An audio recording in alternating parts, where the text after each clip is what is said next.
Titanic എന്ന കപ്പൽ മഞ്ഞുമലയിലിടിച്ചാണ് മുങ്ങിയതെന്ന് നിങ്ങൾക്ക് എല്ലാവർക്കും അറിയാമല്ലോ. പക്ഷേ ഈ മഞ്ഞുകട്ടകളെയും തകർക്കുന്ന ഐസ് ബ്രേക്കർ ഷിപ്പുകളെക്കുറിച്ച് നിങ്ങൾ കേട്ടിട്ടുണ്ടോ? Yes, the incredible ice breaker ships. Ice breaker ഷിപ്പുകളെക്കുറിച്ച് പറയുന്നതിന് മുമ്പ് ലോകത്ത് എവിടെയാണ് കടലിൽ ഏറ്റവും കൂടുതൽ ഐസ് കാണപ്പെടുന്നത് എന്ന് നിങ്ങൾക്ക് അറിയേണ്ടിയിരിക്കുന്നു.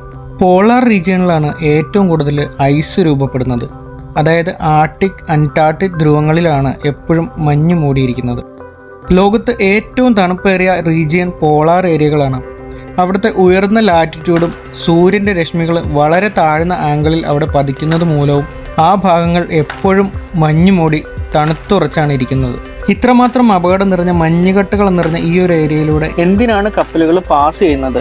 യൂറോപ്പിനെയും ഏഷ്യയും തമ്മിൽ ബന്ധിപ്പിക്കുന്ന പ്രധാനപ്പെട്ട ചില കപ്പൽ പാതകൾ ഈ ഏരിയയിലുണ്ട്. പക്ഷെ മിക്കപ്പോഴും ഇത് മഞ്ഞു മൂടി മഞ്ഞുകട്ടകൾ രൂപപ്പെട്ട് കപ്പലുകൾക്ക് പോകാൻ പറ്റാതെ തടസ്സപ്പെട്ട് കിടക്കുകയാണ് ചെയ്യുന്നത്. ഈ മഞ്ഞുകട്ടകളെ തകർത്ത് മറ്റു കപ്പലുകൾക്ക് പോകാനുള്ള വഴിയൊരുക്കുകയാണ് ഐസ് ബ്രേക്കർ ഷിപ്പുകൾ ചെയ്യുന്നത്. ഈ ആർട്ടിക് ആൻഡ് അന്റാർട്ടിക് ധ്രുവത്തിൽ ഈ കപ്പൽ പാത കണ്ടുപിടിച്ച സമയം തൊട്ടുള്ള ഒരു പ്രശ്നമാണ് എങ്ങനെയാണ് ഈ ഐസിനെയൊക്കെ കീറിമുറിച്ച് ഇതിലൂടെ പോകാൻ സാധിക്കുക എന്നുള്ളത്. 1800-കളിൽ തന്നെ ഇതിനുള്ള സ്റ്റഡിയും പല ശ്രമങ്ങളും നടന്നിരുന്നു. പക്ഷെ പലതും പരാജയപ്പെടുകയാണ് ചെയ്തത്.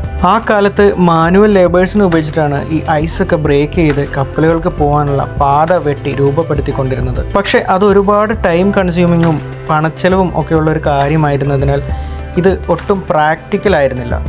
ആ കാലത്ത് തന്നെ ഐസ് ബ്രേക്കിങ്ങിന് വേണ്ടി കപ്പലുകൾ ഉണ്ടാക്കാനുള്ള ശ്രമങ്ങളൊക്കെ നടന്നിരുന്നു. പക്ഷേ ഇപ്പോൾ കാണുന്ന പോലുള്ള ഇതുപോലുള്ള എഞ്ചിനീയറിംഗ് മാർവൽസ് ആയിട്ടുള്ള ഷിപ്പുകൾ ഈ നൂറ്റാണ്ടിലാണ് വന്നത്. സാധാരണ എല്ലാ കപ്പലുകൾക്കും ഈ പോളാർ റീജിയനിൽ, അതായത് ആർട്ടിക്, അന്റാർട്ടിക് ഏരിയയിൽ സെയിൽ ചെയ്യാനുള്ള അനുവാദമില്ല. നോർമൽ മർച്ചൻ്റ് ഷിപ്പുകൾ ഡിസൈൻ ചെയ്തിരിക്കുന്ന രീതി വെള്ളത്തിലൂടെ മാക്സിമം സ്പീഡ് ആൻഡ് എഫിഷ്യൻ്റ് ആയിട്ട് പോകാനുള്ള രീതിയിലാണ്. സാധാരണ ചരക്ക് കപ്പലിൻ്റെ മുൻഭാഗം ഡിസൈൻ ചെയ്തിരിക്കുന്നതും ആ രീതിയിലാണ്. മാക്സിമം സ്പീഡ് വെള്ളത്തിൽ ലഭിക്കുക എന്നുള്ള രീതിയിലാണ് ഡിസൈൻ ചെയ്തിരിക്കുന്നത്. പക്ഷേ ഈ ഐസ് ക്ലാസ് ഷിപ്പുകളും ഐസ് ബ്രേക്കർ ഷിപ്പുകളും മഞ്ഞുകട്ടകൾക്കിടയിലൂടെ നാവിഗേറ്റ് ചെയ്ത് പോകാവുന്ന രീതിയിലാണ് കൺസ്ട്രക്ട് ചെയ്തിരിക്കുന്നത്.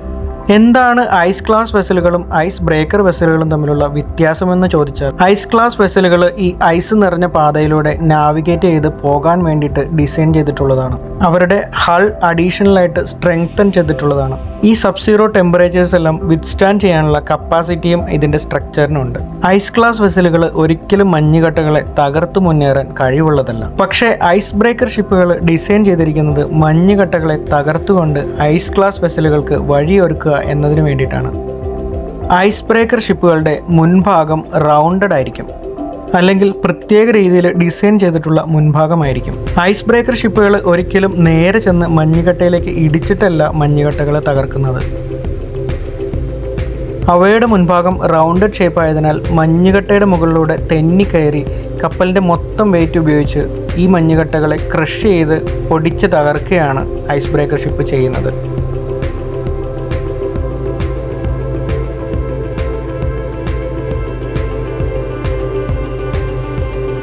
ഇത്രയും ഭാരമുള്ള കപ്പലുകൾ മുകളിലൂടെ കയറുമ്പോൾ സ്വാഭാവികമായിട്ടും ഈ മഞ്ഞുകട്ടകൾ തകരുകയും ആ പാത ക്ലിയർ ആവുകയും ചെയ്യുന്നു. അതിൽ ഐസ് ബ്രേക്കിംഗ് മെക്കാനിസം വർക്ക് ചെയ്യുന്നത് ഈ ഒരു രീതിയിലാണ്. മാത്രമല്ല ഇത്ര പവർഫുൾ ആയിട്ടുള്ള എഞ്ചിനുകളുള്ള കപ്പലായതുകൊണ്ട് 2-3 മീറ്റർ വലിപ്പമുള്ള മഞ്ഞുകട്ടകൾക്ക് മുകളിൽ കയറി അതിനെ തകർത്ത് ഇതുപോലെ പാസേജ് ഒരുക്കാനുള്ള കഴിവ് ഈ ഐസ് ബ്രേക്കിംഗ് ഷിപ്പുകൾക്കുണ്ട്. ഈ ഐസ് ബ്രേക്കിംഗ് വെസലുകളെല്ലാം ഡബിൾ ഹൾ വെസലുകളായിരിക്കും. പുറമേയുള്ള ലെയർ കൂടാതെ അകത്ത് വേറൊരു ലെയർ കൂടി ഉണ്ടാകും. എന്തെങ്കിലും ഒരു കാരണവശാൽ ഈ ഐസ് ബ്രേക്ക് ചെയ്യുന്ന സമയത്ത് ഇതിൻ്റെ സ്ട്രക്ചറിന് എന്തെങ്കിലും കേടുപാട് സംഭവിച്ച് ഫ്ലഡിങ് എന്തെങ്കിലും ആകുകയാണെങ്കിൽ ഇത് മുങ്ങിപ്പോകാതിരിക്കാനാണ് ഇതുപോലെ ഡബിൾ ഹൾ ഡിസൈനുകൾ ഐസ് ബ്രേക്കിംഗ് ഷിപ്പുകളിൽ കൊടുത്തിട്ടുള്ളത്. അഡീഷണലി സ്ട്രെങ്തൻ ആയിട്ടുള്ള മെറ്റീരിയൽസ് ഉപയോഗിച്ചിട്ടാണ് ഇതിൻ്റെ കൺസ്ട്രക്ഷൻ. മാത്രമല്ല ഇവർക്ക് സാധാരണ വെസലുകളേക്കാൾ 2 മടങ്ങ് ഫ്യൂൽ കൺസപ്ഷനും കൂടുതലാണ്. ഒരു സാധാരണ മെർച്ചൻ്റ് വെസൽ ഒരു ദിവസം 30-35 ടൺ ഫ്യൂലാണ് യൂസ് ചെയ്യുന്നതെങ്കിൽ ഐസ് ക്ലാസ് വെസലുകൾ 90 മുതൽ 100 ടൺ വരെയാണ് ഒരു ദിവസം യൂസ് ചെയ്യുന്നത്. അതുകൊണ്ട് പുതുതലമുറ ഐസ് ബ്രേക്കേഴ്സിനൊക്കെ പവർ ചെയ്യുന്നത് ന്യൂക്ലിയർ പവർ പ്ലാന്റുകളാണ്. ഇത്രയും കൂടിയ ഫ്യൂൽ ചെലവുകൾ കുറയ്ക്കാനായിട്ടാണ് ഇപ്പോൾ ഐസ് ബ്രേക്കേഴ്സ് ന്യൂക്ലിയർ പവർ പ്ലാന്റുകളോട് കൂടി വരുന്നത്. ഐസ് ക്ലാസ് വെസലുകൾ ചിലപ്പോൾ ഈ ഏരിയയിൽ സ്റ്റക്ക് ആകാറുണ്ട്. ഈ ഐസിൻ്റെ തിക്നെസ്സും കാലാവസ്ഥയും എല്ലാം പെട്ടെന്ന് മാറി മറയുന്നൊരു ഏരിയ ആണത്. അങ്ങനെയുള്ള അവസരത്തിൽ ഈ ഐസ് ബ്രേക്കർ ഷിപ്പുകൾ മഞ്ഞിനെ പൊട്ടിച്ച് വന്നിട്ടാണ് ഈ ഐസ് ക്ലാസ് വെസലുകളെ അവരുടെ റൂട്ട് തെളിച്ച് അവരെ കടത്തിവിടുന്നത്. ഐസ് ബ്രേക്കർ വെസലുകൾ സാധാരണ ചെയ്യുന്നത് ഇവർ മുൻപ് വഴി ഉണ്ടാക്കി ഐസിനെ പൊട്ടിച്ച് ഒരു പാതയുണ്ടാക്കി മുൻപോട്ട് പോകും. അതിനു പുറകെ അവർ പറയുന്ന നിർദ്ദേശം അനുസരിച്ച് ഈ ഐസ് ക്ലാസ് വെസലുകൾ അവരെ ഫോളോ ചെയ്യുകയാണ് ചെയ്യുന്നത്. പലപ്പോഴും കോൺവോയ് ആയിട്ടാണ് ഇത് കടത്തിവിടാറ്. അതായത് ഒന്നിലധികം വെസലുകളെ ഒരുമിച്ചാണ് ഈ ഐസ് ബ്രേക്കർ ഷിപ്പുകൾ തൻ്റെ പുറകിൽ കൊണ്ടുപോകാറുള്ളത്. കാരണം ഒരു പ്രാവശ്യം ഐസ് ബ്രേക്ക് ചെയ്ത് ചിലപ്പോൾ നിമിഷങ്ങൾക്കുള്ളിൽ തന്നെ ഐസ് വീണ്ടും ഫോം ചെയ്ത് ആ പാത അടഞ്ഞു പോകാനുള്ള സാധ്യതയുണ്ട്. സാധാരണ ഒരു കപ്പൽ കൺസ്ട്രക്ട് ചെയ്യുന്നതിനേക്കാൾ കൂടുതൽ, അതായത് ബില്യൺസ് ഓഫ് ഡോളേഴ്സാണ് ഈ ഐസ് ബ്രേക്കർ ഷിപ്പുകൾ കൺസ്ട്രക്ട് ചെയ്യാനായിട്ട് ചിലവാകുന്നത്. കാരണം ന്യൂക്ലിയർ പവർ പ്ലാന്റ്സ് യൂസ് ചെയ്യുന്ന ഇത്രയും അഡീഷണൽ സ്ട്രെങ്തനിങ് ചെയ്തിട്ടുള്ള കപ്പലുകൾക്ക് കൺസ്ട്രക്ഷൻ കോസ്റ്റ് വളരെ കൂടുതലായിരിക്കും. അതുകൊണ്ട് തന്നെ ലോകത്ത് ഐസ് ബ്രേക്കർ ഷിപ്പുകളുടെ എണ്ണവും കുറവാണ്. പക്ഷേ ഐസ് ബ്രേക്കർ ഷിപ്പുകൾ ശരിക്കും ഒരു എഞ്ചിനീയറിംഗ് വിസ്മയം തന്നെയാണ്. വളരെ ദുർഘടമായ മഞ്ഞ് നിറഞ്ഞ പാതയിലൂടെ പകലും രാത്രിയുമെന്നില്ലാതെ ഈ മഞ്ഞിനെ തകർത്തുകൊണ്ട് ഐസ് ബ്രേക്കർ ഷിപ്പുകൾക്ക് മുൻപോട്ട് പോകാൻ സാധിക്കും. ഇതിൽ ജോലി ചെയ്യണമെങ്കിൽ സ്പെഷ്യൽ ആയിട്ടുള്ള ട്രെയിനിങ്ങും അതുപോലെ സർട്ടിഫിക്കേഷനും എല്ലാം ആവശ്യമാണ്. മാത്രമല്ല എല്ലാവർക്കും അറിയാം, ഈ ആർട്ടിക് ആൻഡ് അന്റാർട്ടിക് ഏരിയ വളരെ ഐസൊലേറ്റഡ് ആയിട്ടുള്ള ഒരു ഏരിയയാണ്. എന്തെങ്കിലും ഒരു അപകടമൊക്കെ പറ്റിക്കഴിഞ്ഞാൽ നിങ്ങൾ ടോട്ടലി ഐസൊലേറ്റഡ് ആണ്. ഒരു റെസ്ക്യൂവേഴ്സിനൊക്കെ വരാനായിട്ട് ഒരുപാട് ടൈം എടുക്കും. അത്രയ്ക്കും അപകടം പിടിച്ച അല്ലെങ്കിൽ അപകടം നിറഞ്ഞൊരു ജോലിയുമാണ് ഈ ഐസ് ബ്രേക്കിംഗ് ഷിപ്പിലെ ജോലി എന്ന് പറയുന്നത്. ഐസ് ബ്രേക്കിംഗ് ഷിപ്പുകളെ കുറിച്ചുള്ള ഈ വീഡിയോ നിങ്ങൾക്ക് ഇഷ്ടപ്പെട്ടു എന്ന് വിചാരിക്കുന്നു.